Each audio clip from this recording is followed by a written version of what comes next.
in this whole context of learning and trying, how does all of this fit into the more social part you have been going through? Because, for example, I remember a lot of time ago, because with my first experiences on computers, is that there were a lot of blogs back then, especially from developers, and they talk a lot about what they're learning and how they're doing it. And I've seen this has not been as prominent as of late. Maybe there are a few social media personalities, but the singular student is sometimes not as invested in trying to get to the next step, maybe towards the open source community. Our social media presence, personal branding, call it whatever you want, I don't like that word, but whatever, it should always start with what we learn, with what we are. And then we expand slowly. So it should never be how we want to appear and then work back. So for example, let's say that I am a huge fan of TypeScript, okay, a language that maybe I'm learning. I should probably start focusing on that area, focusing in those communities. I think, for example, there are many communities here in Rome, like Rome.js. So I will start with what I know and what I'm really passionate about, and starting connecting with people with my same interests. Just what we're doing now is something, because we are connected with other people, we have the same interests.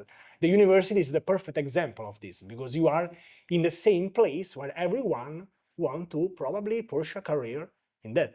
Talking about social media, I will start with what I know, and I am a huge fan of doing something which is sustainable. Sadly, I know many people, many of my friends, they try, to push very, very hard on, I don't know, posting 3 times a day, 4 times a day.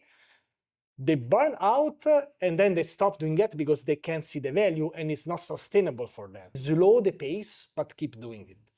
And I'm not telling that you should become a Twitter or X influencer, LinkedIn influencer. That's another thing, like that's going all in on the social media part. I am now working in developer relations. It's a job where you basically are a developer, you're an expert, but then let's say you create content for a company. You also know what you're doing, so you're not just creating something that you don't know about. So it's probably, it's an evolution, it's a career that you can pursue. It's good to have good social media profiles, at least nice GitHub profile. It could be nice to to showcase your projects, pin your favorite repositories. I'm also an interviewer now. We are starting to hire at the company I'm working on, and probably the first thing I do is to check if you're looking for a React position.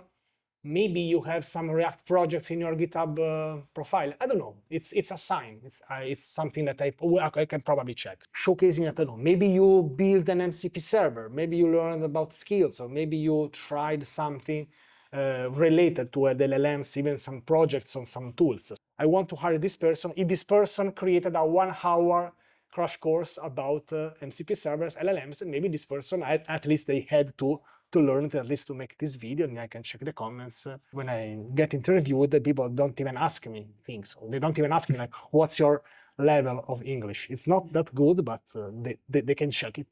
And it is what it is. So it's really, I'm saying this because this is really helping me now. Even I think you found me because of that. Yeah. So it works. It works. Yeah, it works.